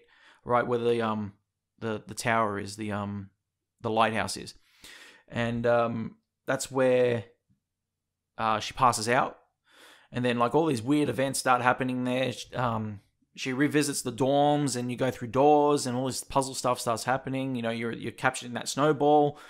You're in the maze. So all the weird Donnie-Darko stuff happens there, and you have to get through that and everything. Essentially, what happens after that is that we end up at the climax of the whole game. Yeah. I'm watching this bit in the stream here too, like watching like where you're trying to convince her that like it's not Nathan. Yeah. And she's like super keen, super like focused on like, yeah, it's that guy, he's gonna fucking pay, and like you can't try and confront the person that did it if you're dead. And she's like, no, I got your back. Or you got my back, and then just like runs off. Like that bit I got right the first time. I don't know how, like I don't know what I picked, but I got that right the first time. But yeah, that was Yeah. So goddamn, there's a lot that leads up to this, hey. Yeah, there is a lot. But all the weird stuff that we go through, basically like all that weird Donnie-Darko stuff, we wake up again and we're at the lighthouse and Chloe's alive and everything. But essentially like Max blames herself for what's happening, the tornado and all that. She thinks that she's caused it all, and all the time leaping and everything has caused this, and she has it essentially comes down to one choice, because she has changed fate. She changed fate for Chloe and she's keeping her alive, or she changed fate for the people to keep them alive, or you have to sacrifice one. Yeah. And it's funny because we're watching it here. She hands her a photo, the very first photo you take in the game, which was of the butterfly, which time leaps you all the way back to the start of the game. In the very first pivotal moment where you find out you have those powers. And she tells her here, you have to make a choice. It's either, choose me or... the whole of Arcadia Bay. Right. So, Holmesy, I want to talk. And usually on Dash and Holmesy Take Your Hearts, I talk to you a little bit about what you're thinking when you play those games. Give me your thoughts on this very moment. What were you think? What was going through your head? Well, I mean, like, I took the logical route pretty quickly. Like, it's still like still you upset didn't, me. Hold on, I got to remind you, you didn't. You took at least 5 minutes to choose this. It took me a while, but like my first thought, like still in my head, like I thought, it's one person over an entire town. Like, logically, the right thing to do is to sacrifice a single person and let the whole town go. But I was just like, the other side of my thought process, I still remember, is like, we've gone through so much to keep this single person alive. There's been such an effort to try and get to where we are. Yeah, there's so much to led up to being here, and you're just going to be like, okay, well, let's just kind of like, it's almost like deleting your progress. It's like, all right, let's just delete the save game and start over. But it's like, you're literally erasing everything, starting fresh. You lose your best friend, and then you've got to like, I don't know, like this was going to be, I still haven't done it yet. I want to. I'd like to go through and do like a Life is Strange, just like being a dick playthrough. Just like going through and like, you know what? You're dead. You're dead. You're dead. You're dead. I'm being selfish. Chloe lives. Everyone else dies. Like, just like kill everyone kind of thing. But like in the end, I think because of the way I was playing the game and the thought I was putting behind it, I would have always picked like everybody else survives and she dies. Yeah. But like it happening and the end sequence and the music and everything, just like the way they wrote the end of it and like how it all played out, like it's if they're trying to find your feel places, then they did a really fucking good job, because it messed me up. There's they wrote it really, really well. Yeah, I as I said, I remember watching you play that moment in the game, and the way it hit you. I was kind of shocked a little bit. Kind of the way it hit you. I didn't expect you to kind of be that emotional towards it. For those who don't know, when Holmesy played it, he kind of broke down at the end of the game. He actually, like, he probably doesn't want to tell you, but... No, I cried. Yeah, I cried at the end of the game. I wasn't, like, hysterical or anything like that, but, like, but shit. You started crying on stream, and I was like, oh, fuck. Yeah. I was like, I texted you that night. I still got the text as well. I was like, oh my God, dude, I'm so sorry that I made you cry on stream. But you know what? I said, I'm sorry, but I got you. I fucking got you. And, I'm glad that, like, I mean, there's a few games that have made me freaking, like, be upset. Yeah. And I think when I was younger, this is like young, I was like 12 or 13, like the end of Kingdom Hearts 2 like made me like upset or like emotional a little bit. What was it? There's another game by the people that did what's the game now? Beyond Two Souls. The ending of Beyond Two Souls made me emotional. That got me. I played that in my own personal time there. That wasn't a stream game, but like that made me emotional. Really? So Beyond Two Souls is really that deep, is it? It was for me when I played it. Like, I got really into the game, but like that got me. And then obviously this game got me the most. I think this is probably the most I've responded to a game, like the ending of it, and this what really caught me off guard. So give me the reason why it kind of got you that hard. I mean, I think I know why, but you develop such a connection to like this character. Like, you develop a really strong relationship with like pretty much like one of the main antagonists in the game. Sorry, protagonists in the game. You go through thick and thin. Like, you go through hell with this person to try and keep them alive and do the right thing by other people as well. Yeah. And then when it comes to everything else at the end, it's just like, hey, you know that person that like you literally have tried to keep alive ever since you took a photo of that butterfly? Like, now you have to choose whether you remember that experience and erase it from existence for everybody else, or do you like let it like... Maybe not let an entire town die. I haven't actually like watched the full ending of the whole thing, but like, do you let like a vast majority of this city get like completely destroyed, or potentially have your friends and family die for the sake of one of your friends? And like, I don't know what the consequences are. I actually don't want to know like what the other consequences are. Oh, so you don't even know? I don't even know what happens if you do the other ending. But like, my thought again in that was like, if you let Chloe live, then sure, you might do that, but then like your family might die. The boy you're interested in might die. Your school friends could die. Other people you tried to keep alive could die because you tried to keep one person alive. So like, you might save this one person and be happy about that, but then resent keeping that person alive because you know so many more have been killed because of the choices you've made. Yeah. And so it's like, if you choose one person, you let them go, they'll at least understand why you've made that decision. Is the reason you don't want to know is it because you want to go back into the game and experience that, or did you want to just not know it at all?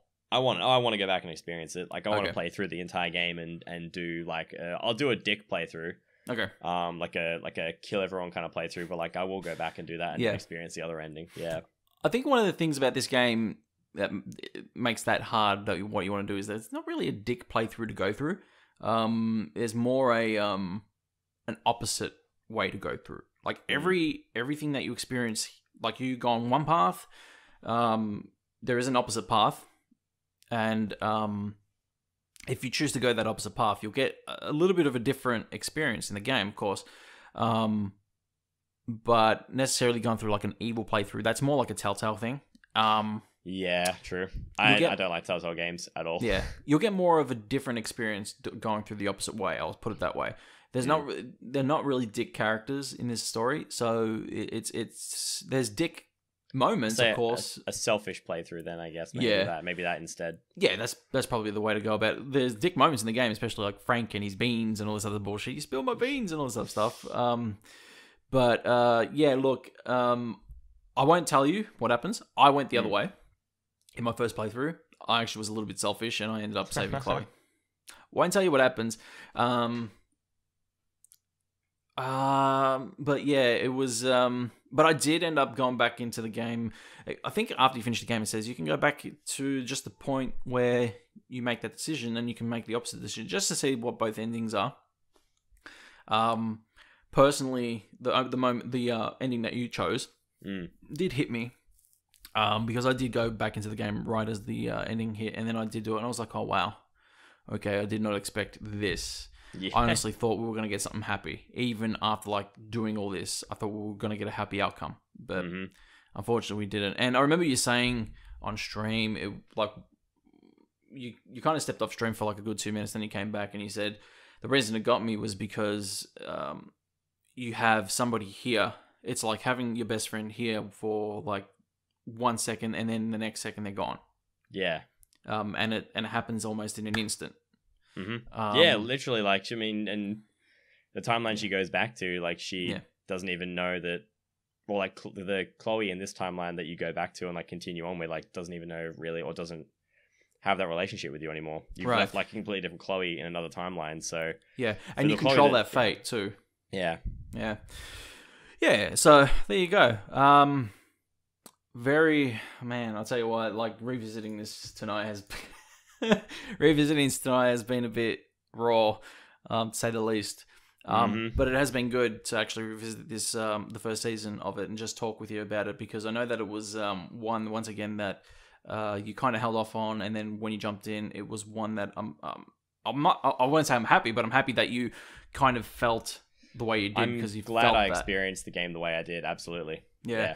Such a great story, well written. Now, if I were to pose the question to you, where would you rank it somewhere in terms of like gaming experiences for yourself? Would you put it up there with some good games, or would you like say it's somewhere there, like in the middle? Or it's definitely one of the best games I've played, like for that type of game. I right now, like, having to think spontaneously, I couldn't name like one of my favorite games. Like, I mean, Far Cry and Dead Space are both up there, but they are also drastically different games. In not just in like the type of games that they are, but they're also first person and third person shooters with a completely different theme, and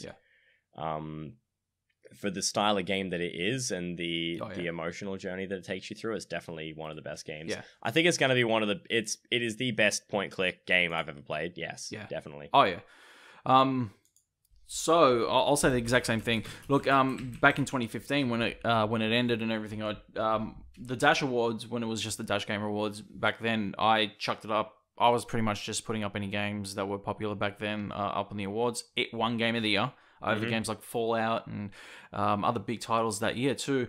And I was like, oh, surely it won't win Game of the Year. And when it did, I was like, okay, well then I have to check this game out. Like I have to seriously, and I did. And holy shit, man, I was really happy that it actually kind of got through. No regrets. No regrets at all. So that is it for our talk of Life is Strange, man. So let me just tell everybody quickly that this has actually been a prelude episode to what is to come.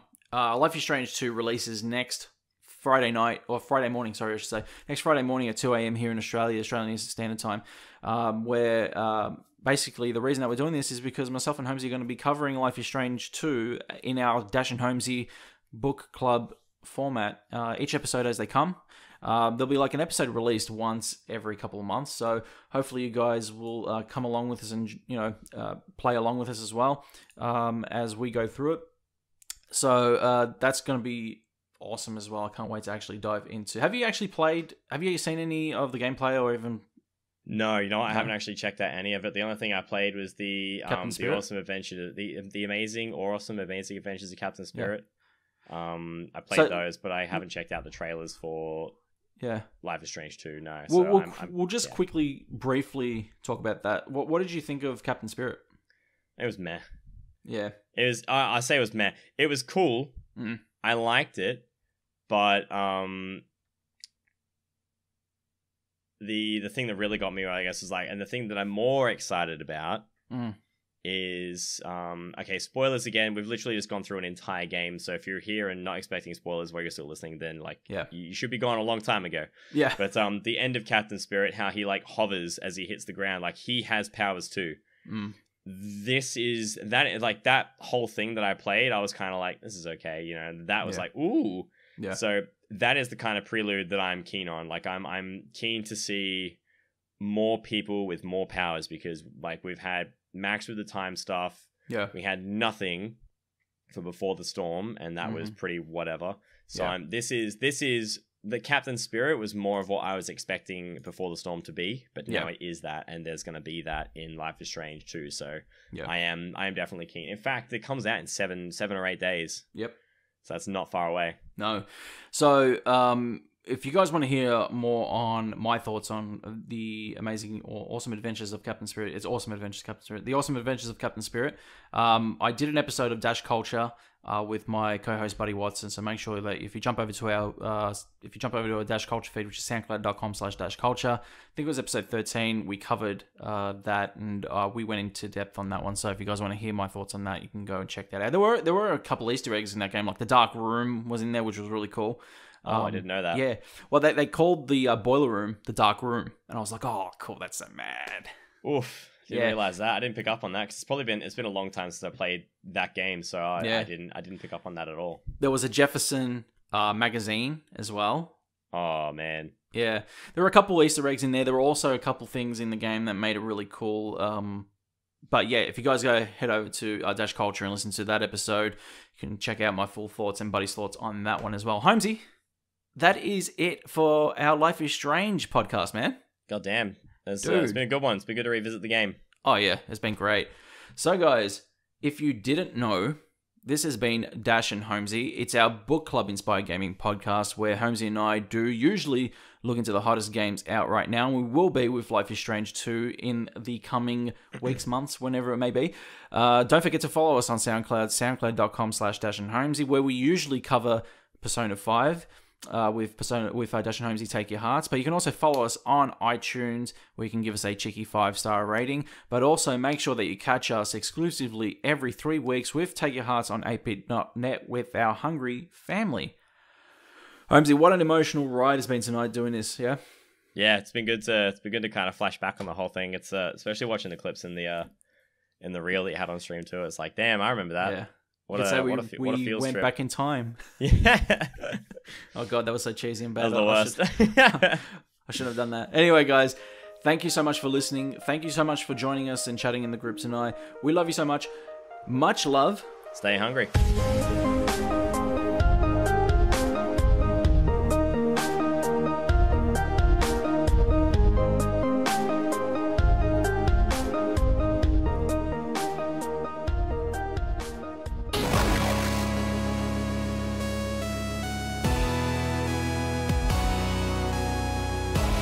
dashgamer.com